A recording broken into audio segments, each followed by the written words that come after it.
Hey everyone, welcome to Anna's Book Corner. I'm Amanda, and can you believe that we're already just about halfway through the year? So that means it's time for the annual mid-year Freakout book tag. I'll be honest with you, I was planning to wait until the end of June and put this out on probably July 1st, but I noticed that everyone else is putting out their mid-year Freakout book tags already, so I didn't want to be late to the party for once. So here I am.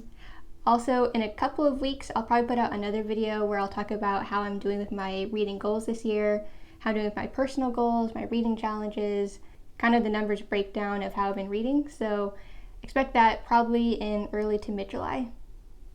So as of right now, it's June 22nd as I'm recording this. I've read 50 books so far this year. Yes, an entire 50 books, which means I'm a little bit ahead of my reading goal. I want to get through 100 books by the end of this year, and I still have room for 2 or 3 more books before June is over, so I'm just a little bit ahead of schedule, so I'm happy about that. Alright, so let's dive into the mid-year Freakout book tag. The first question is, what is the best book you've read so far this year?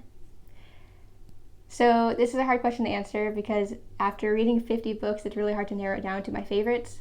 But one that really stands out, which I read around January or February, is The Many Daughters of Dr Moreau by Jamie Ford.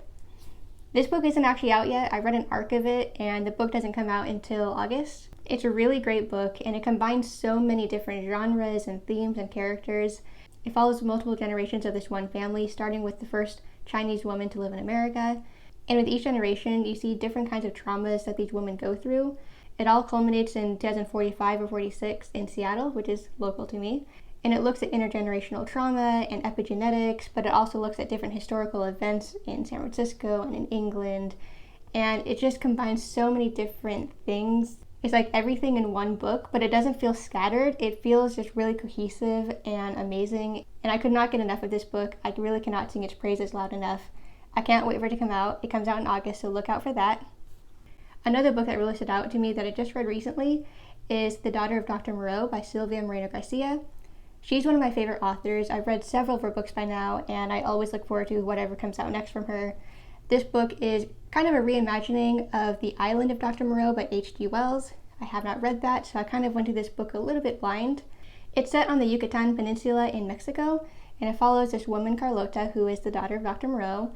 So she lives with him and their mayordomo, Montgomery Lafton, and their hybrids, which are creatures that are kind of combinations between different animals. Sometimes those are big cats, sometimes there's reptiles, sometimes humans are involved.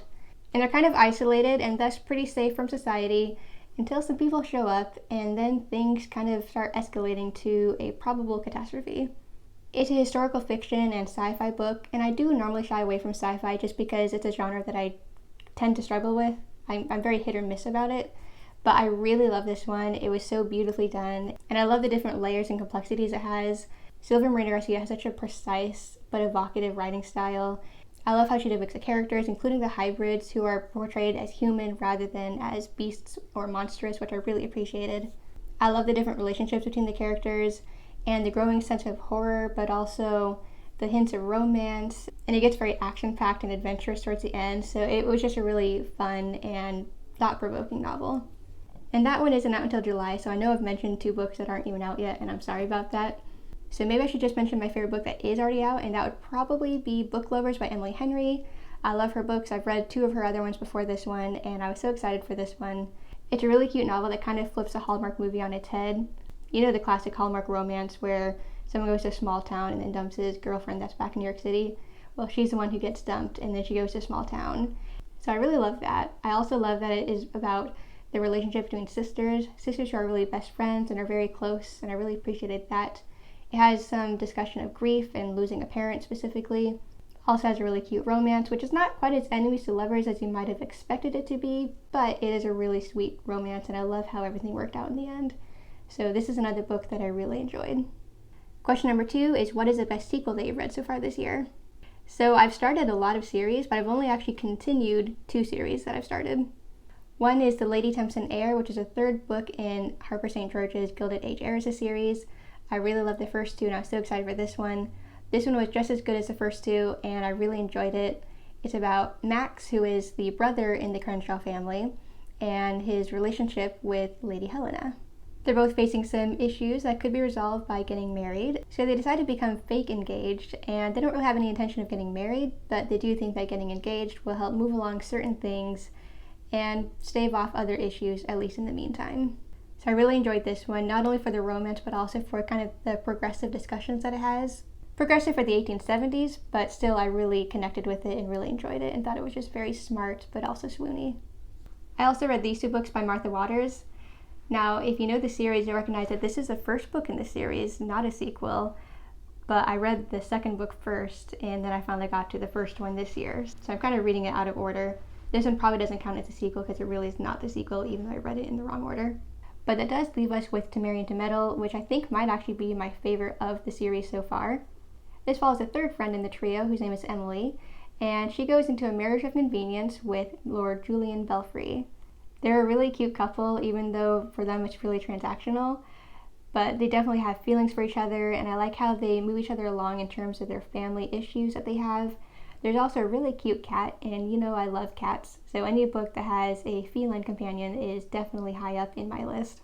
This book was just completely adorable, and it's also probably more gentle and sweet than the other two books in the series. The first two are a little bit more sarcastic and funny and maybe even acerbic at times.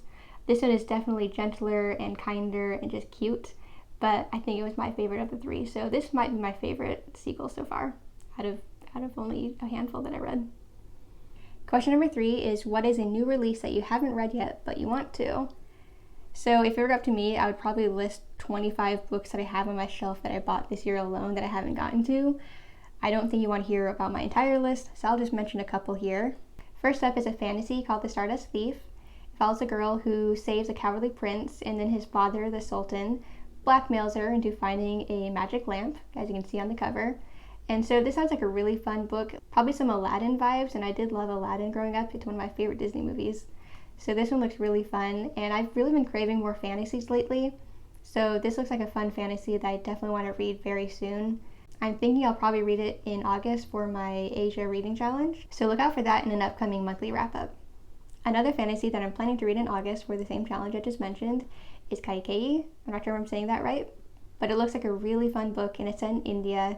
So this is a retelling, and I'm not familiar with the source material, but it is a retelling, and it looks at a very unlikable queen and kind of shows her in a more forgiving light probably. So I'm very excited about this, and the cover is quite stunning. It certainly captured my interest, and so I cannot wait to read this one. And the third one that I cannot wait to read is The Hacienda. This is kind of described as a cross between Rebecca and Mexican Gothic. Love those two, so I'm really excited to read this. And I've also been wanting more horror, which I'm going to mention later on. I want more horror in my life, and so this one looks like a really great one. And I'm all about haunted places and creepy families, so this is definitely high on my list. I'll probably read it no later than September or October. We'll see. Number 4 is, what is your most anticipated release for the second half of the year? So I already mentioned 2 books that I loved that aren't out yet, but they would have been on my list and they should be on yours. The Many Daughters of Ah Fang Moy and The Daughter of Dr Moreau. Those ones are excellent. Out of the books I haven't read, there's a ton on my list. I'll probably just mention Mademoiselle Revolution. This one comes out, I think, in August. It looks at the Haitian Revolution, and it follows a biracial woman, an heiress, who ends up going to Paris. It's set in the 1790s, and I think it looks really interesting in how it compares the Haitian Revolution to what's going on with France at that time, and it just looks really amazing. The cover also looks stunning, and so I cannot wait for that one. As soon as it's out, I'm going to read that one. Of course, there's plenty of other books I'm really excited for, sequels to different romance series I'm reading, the next Jane Caro book, so many. Question 5 is, what has been your biggest disappointment? So there's a few books I've read that have been kind of meh. They weren't 1-star or 2-star reads, maybe 2.5 or 3 stars. They were just kind of okay. One is Adult Assembly Required by Abby Waxman. I'd really enjoyed the previous book called The Bookish Life of Nina Hill. I thought that was great, and I really related to the title character in a lot of ways. This book, which is a sequel, it just really bothered me a little bit. The beginning of the book, the first few chapters, the quirky, in-your-face humor just was not working for me. It was way too much, and it just was falling flat entirely. I almost DNF'd it. I ended up not DNFing it, and it did get better from there, but it never really completely coalesced into a fully satisfying read. I thought it was just fine, but a little bit distracted and a little bit cutesy and silly for my taste. I'm not sure if this counts. I only read 2 or 3 pages, but the 2 or 3 pages I read were really annoying, and so I decided not to read it. I was going to read this for my Spain reading challenge in May, and after reading a few pages, I didn't think I could get through it. So I immediately DNF'd it. I might give it another chance and see. Maybe I was just in a bad mood. Maybe if I tried again, I'll like it more, but I was pretty disappointed because I've been wanting to read it. I have heard mixed reviews. We'll see, but if this counts, being how I only read a couple pages, it was also disappointing. Question 6 is, what has been the biggest surprise? The No-Show by Beth O'Leary was definitely surprising to me. I did know going into it that there was going to be a twist, and so going into the book, it looks like there's this guy, and he stood up 3 different women on Valentine's Day. And you're like, okay, this guy is stringing along 3 different women. He stood this girl up at breakfast, he stood this girl up at lunch, he stood this other girl up at dinner. What a terrible guy. And you're just trying to figure out, why is he doing this? How is he accomplishing this? But as you get to know him, he seems so nice and caring. And so it's a little bit confusing. You're like, what is going on? Like, this is so weird. And so as I was reading this, I knew there was something coming up, and I was like formulating all these different theories about what was happening. I was still surprised when the reveal or the twist did finally come in. And then I was like, oh, I get it now. And I don't want to say too much more than that, but it was very powerful and surprising. Another one that surprised me is called At Night All Blood is Black. This is about a Senegalese man who is fighting alongside the French during World War I, and he sees his friend die, brutally murdered in an unfair way, even for war, and he kind of descends into madness from there. And each night he goes out and he murders someone and cuts off their hand as a trophy, and his fellow soldiers start to think, oh man, this guy is a great warrior. Oh wait, maybe he's actually kind of crazy, I'm not really sure. So the story itself is compelling enough, but what I was really surprised about was how it was written. The way it's written is very immersive, like you're completely inside this guy's mind, and there's so much repetition of certain phrases. He kept saying, I know, I understand, and it described his friend as his more than brother. But using these certain phrases that he would say again and again and again and again, it just really hammered home how in his mind you are. And it was just a very strange and poetic and lyrical and just completely submersive writing style. So that was surprising. And I probably should have mentioned it in the first question, but it's one of the better books I've read and very impressive. Question number 6 is, who's your favorite author? Whether that's new or just new to you. So I'd probably say it's Adriana Herrera. I've read 3 of her works this year so far. It started with an essay she wrote for the nonfiction essay collection called Black Love Matters, and I thought that was really powerful. It was one of my favorite essays in the book. I also read her novella called The Duke Makes Me Feel, which I liked pretty well. I didn't love it, but I did like it. But it all culminated in her newest novel, which is called A Caribbean Heiress in Paris. This one just came out, and I read it, and I loved it. It's about a woman who is from Dominican Republic, and her parents have both died, and she goes to Paris trying to expand her family's rum business. And she's having some issues with her finances, and so is this other guy, whose name is Evan. He's from Scotland. And they're like, hey, maybe we could get married, and that would solve our financial problems, because inheritances rely on marriage for some reason. So I just thought that was really delightful, and so far I've really enjoyed her writing, and I definitely look forward to reading more from her. She has a lot of books, and so I have plenty to catch up on, and I'll definitely be continuing this series. Question number 8 is, who is your newest fictional crush? So I'm going to preface this by saying I don't really have fictional crushes per se. I'm not really in the habit of inserting myself into the stories I read. I just don't really do that. I read them as I watch a movie or something. I'm not part of it. And B, I'm happily married, so. But regardless, out of the romances I've read, and I've read a lot of romances this year, there are a few of the boyfriend types or marriage types that kind of stood out to me.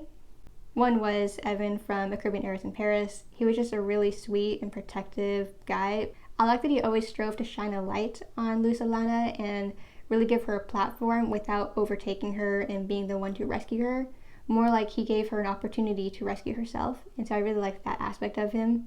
He was just really sweet, and I love how much he loves his family, his sisters especially, and I just thought he was a really sweet guy. I also really enjoyed Julian from To Marry to Meddle. He gave total Gemini vibes, and as a fellow Gemini, I appreciated that he was such a cool one. Geminis get a bad reputation, so I like that he seemed like the cool kind. Again, I like that he always lifted up Emily and that he always pushed her to really shine on her own and do what she wanted, regardless of what other people thought or expected of her. And I just thought it was really wholesome, and that's probably a theme throughout the other show I'm going to mention, but I like guys that let the woman stand up on her own and shine on her own and be her own person, like as a true partnership. I just think that's really nice. I also liked Ahmed Malik in The Siren of Sussex. This is a cute novel. It's the first one I read this year. I really loved it, and I cannot wait for the second one. He might seem more stoic and reserved than the other guys that I mentioned in this section, but I thought he was really nice, and I like that he shows love in a more subtle way. He's very dependable, and he's the kind of person that'll put pockets in a dress, which all women can relate to. We want pockets in dresses. He's just very caring, and he wants to shield Evelyn from the kind of racism and classism that he faces, and so he really doesn't want her to be bogged down by that. He really puts her first, and I think that is really just powerful and shows true love. And finally, Dr. Prem Varma in Dating Dr. Dill was wonderful. He doesn't believe in love, so that's not a good thing, but he shows love in so many different ways, and he doesn't even realize it. I like that he actually listens to Karina and cares about her and recognizes what her allergies are, in contrast to other people. He's always looking out for her, and he really respects her and wants to keep her safe. And I just think he was a really great guy. And I don't know, maybe he was my favorite out of the four I just mentioned. I don't know. I can't really narrow it down. But he was wonderful. And he had a great grand gesture towards the end, so I really appreciate that too. Number 9, who is your new favorite character? There's 2 I want to mention. One is I just finished the audiobook of The Guncle, and I thought it was really wonderful. And I really liked the main character, Patrick O'Hara. He's such a dynamic character, and I really like seeing how he interacts with different people. He's a really great uncle, and although he's never really interacted with kids that much, I really enjoyed his dialogue with them, and he learns how to care for them and nurture them and help them get through the grief after losing their mother, who was his best friend.